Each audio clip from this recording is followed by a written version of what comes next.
much you put inside a straight tube, it will be there bent. എത്ര നാൾ നമ്മൾ ജീവിക്കുമെന്ന് നമുക്കറിയത്തില്ല, എപ്പോൾ കർത്താവ് വരുമെന്നും അറിയത്തില്ല. പക്ഷെ ഇതുപോലൊരു ക്രമീകരണത്തിൻ്റെ സന്ദേശം തരാൻ പറ്റുമോ എന്നും എനിക്കറിയത്തില്ല. We don't know when Lord Jesus Christ will come or whether these messages could be repeated again.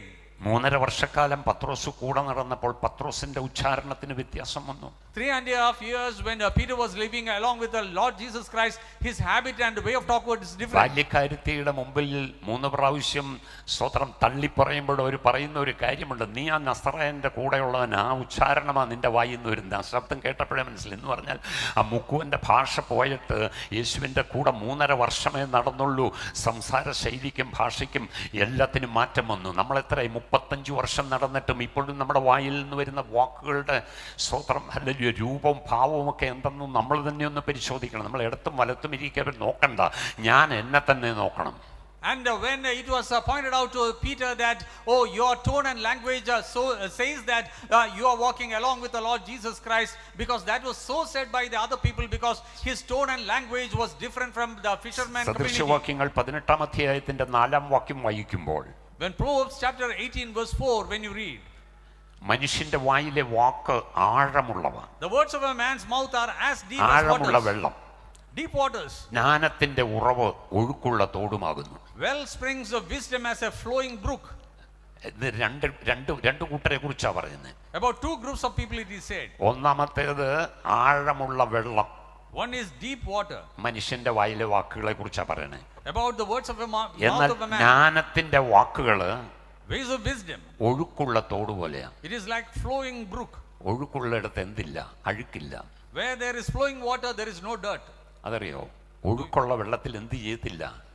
അഴുക്ക് പിടിച്ചു കിടക്കത്തില്ല, ഒഴുകിപ്പോകും. No dirt will get stagnant when the water is flowing. ആഴമുള്ള വെള്ളത്തിലേക്ക് ഒരു തൊട്ടി ഒന്ന് ഇറക്കിയിട്ട് അതിന്റെ അടിത്തട്ടിൽ ഒന്ന് മുട്ടിച്ചിട്ട് എടുക്കുമ്പോൾ അറിയാം ചെളി പൊങ്ങി വരുന്നത്. At the time when you put a bucket deep inside a deep waters, and when you try to pull it up, the dirt മനുഷ്യന്റെ will come. ഹൃദയത്തിന്റെ ആഴത്തിൽ കിടക്കുന്ന അഴുക്കുകളൊക്കെ സ്വതന്ത്രം വായു കൂടെ പുറത്തു വരും.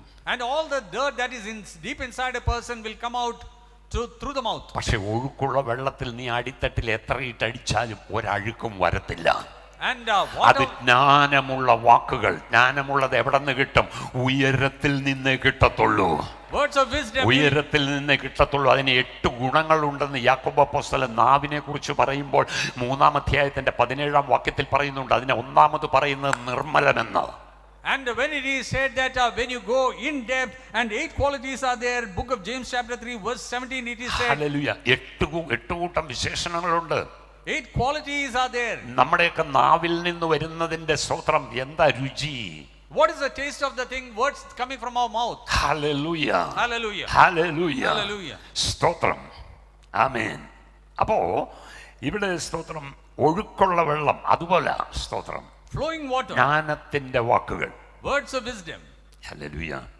അപ്പോ എന്താണ് ജ്ഞാനം, എന്താണ് പരിജ്ഞാനം, എന്താണ് വിവേകം, എന്താണ് പക്വത എന്നൊക്കെ പറഞ്ഞു കഴിഞ്ഞാൽ, and when it is asked what is the words of wisdom and understanding and maturity, ശരിയായ കാര്യം, the true thing, ശരിയായ രീതിയിൽ, in the true way, ശരിയായ സമയത്ത്, at the right time, ശരിയായ വ്യക്തിയോട് and to the right person, ശരിയായി പറയാനുള്ള കഴിവാ the വിവേകം. ability to speak the right thing at the right point of time to the right person. അല്ലെങ്കിൽ പക്വതയുള്ള ആള്.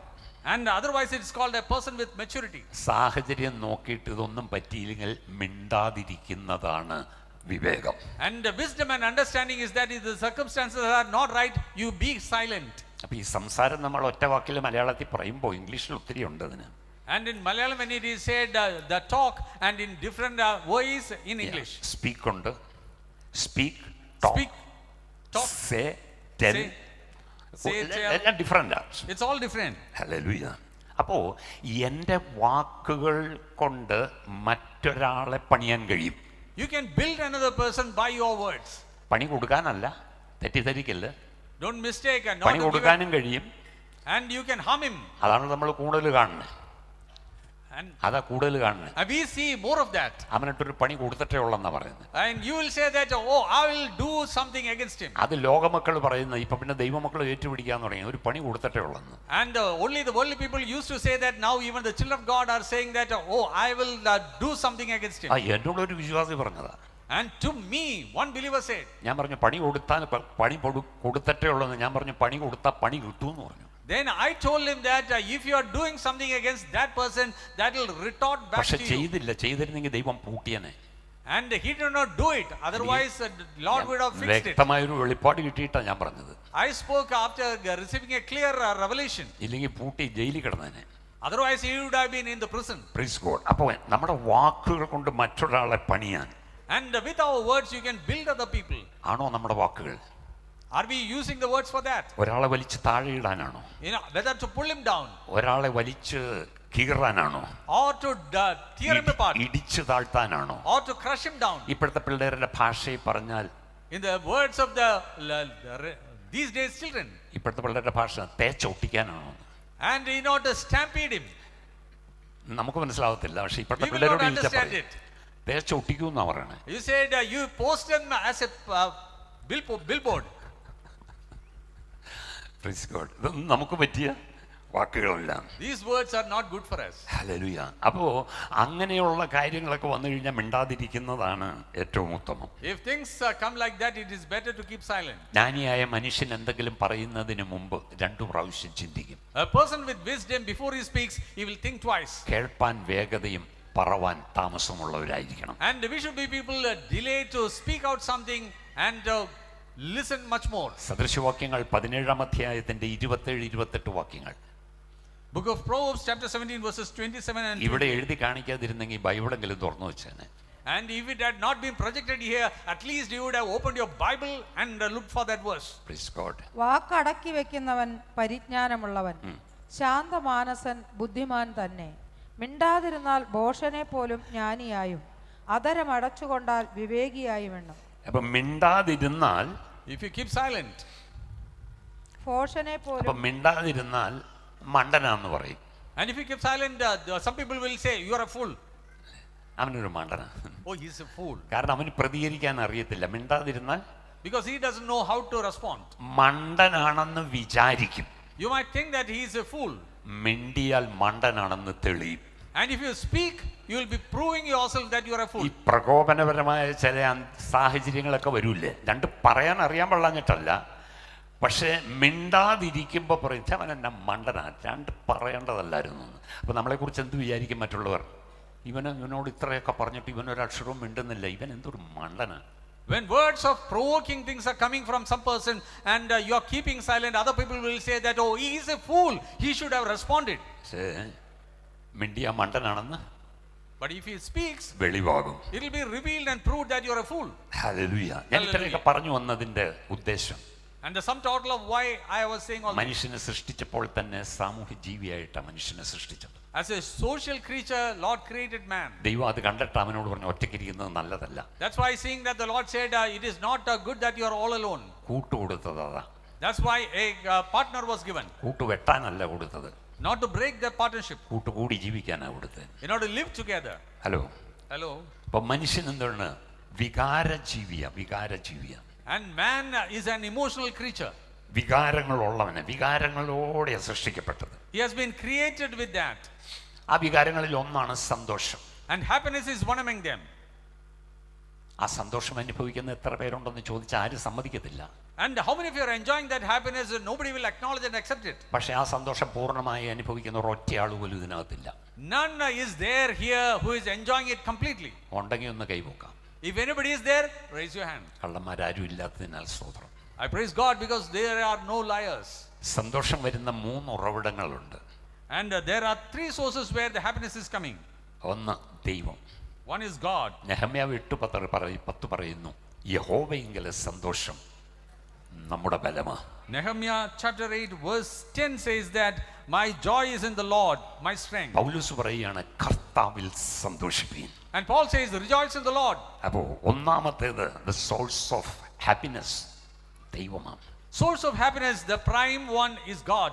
രണ്ടാമത് ദൈവത്തിന്റെ വചനമാണ്. Next is the word of God.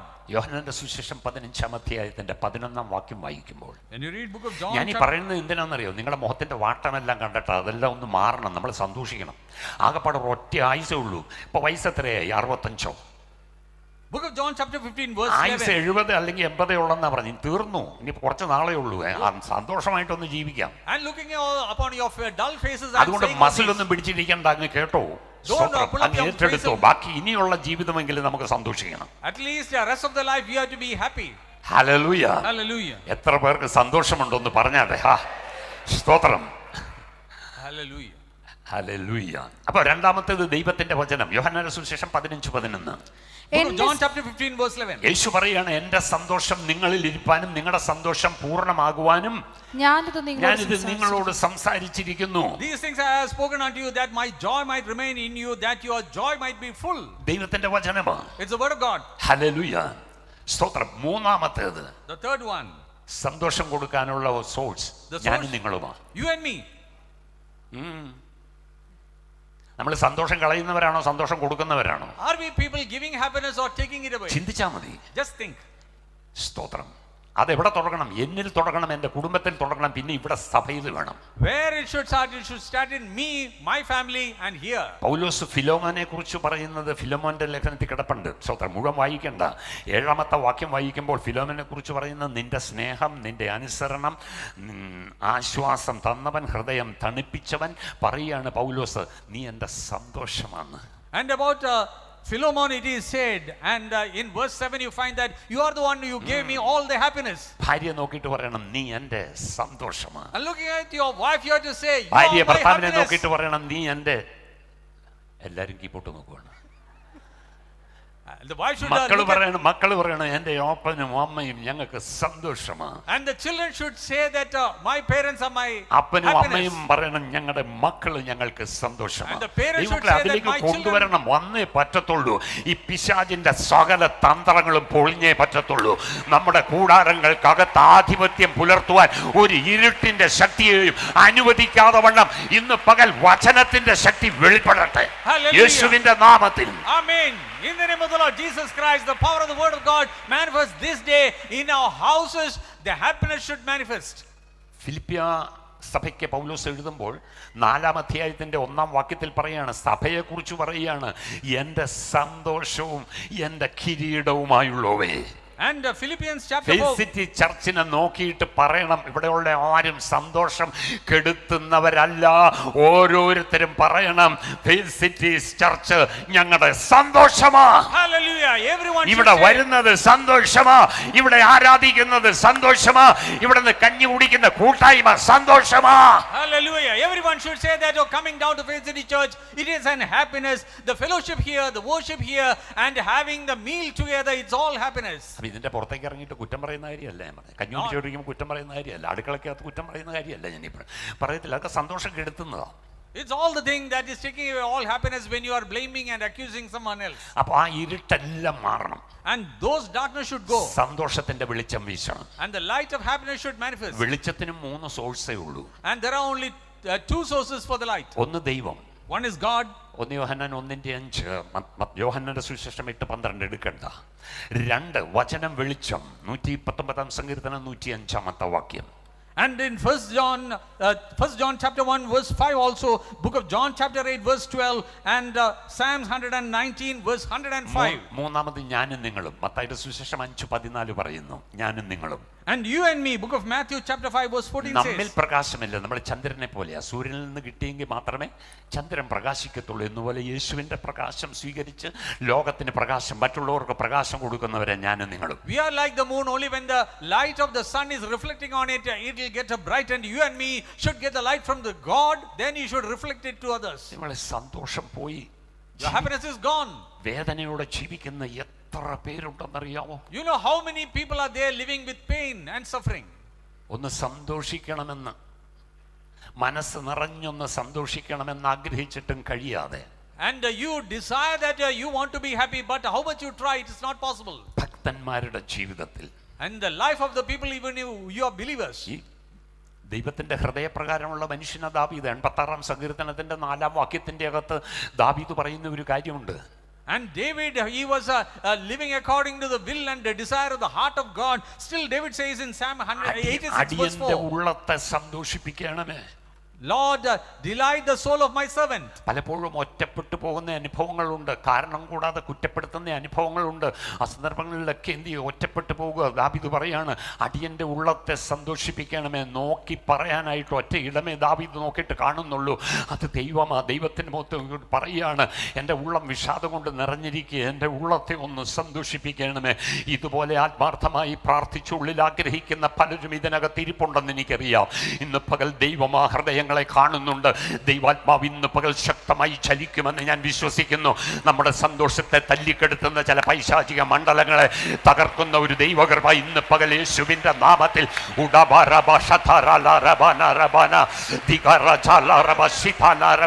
യേശുവിൻ്റെ നാമത്തിൽ ഇന്ന് പകൽ മാറ്റങ്ങൾ സംഭവിക്കും. Hallelujah. Situations will come when you feel isolated, and in David was also saying that, oh, he was feeling isolated, but he know that there is only one source, that is from God, and that's why he says that rejoice the soul of thy servant. ദൈവം സന്തോഷിപ്പിക്കും, ദൈവത്തിൻ്റെ വചനം സന്തോഷിപ്പിക്കും. പക്ഷെ നാം സന്തോഷിപ്പിക്കുന്നവരാണോ? And the word of God as well as God will make you rejoice, but are we the people making other people rejoice? അതേ നാം മറ്റുള്ളവരെ കരയിപ്പിക്കുകയും വേദനിപ്പിക്കുകയും ചെയ്യുന്നവരാണോ? Or are we people making other people cry and making them in despair? ഒരു കാര്യം ഞാൻ പറയാം. One thing I will say, മനുഷ്യന്റെ basic needs അതിലൊന്നാണ് സന്തോഷം. Basic needs of man, one amongst that is happiness. ഒരുവൻ മാനസികമായി തളർന്നാൽ If one is mentally downtrodden, അവന്റെ ഐഡന്റിറ്റി നഷ്ടമാകും. he will lose his identity. ദൈവത്തിന് ഓരോരുത്തരെ കുറിച്ചും ഒരു സ്വപ്നമുണ്ട്.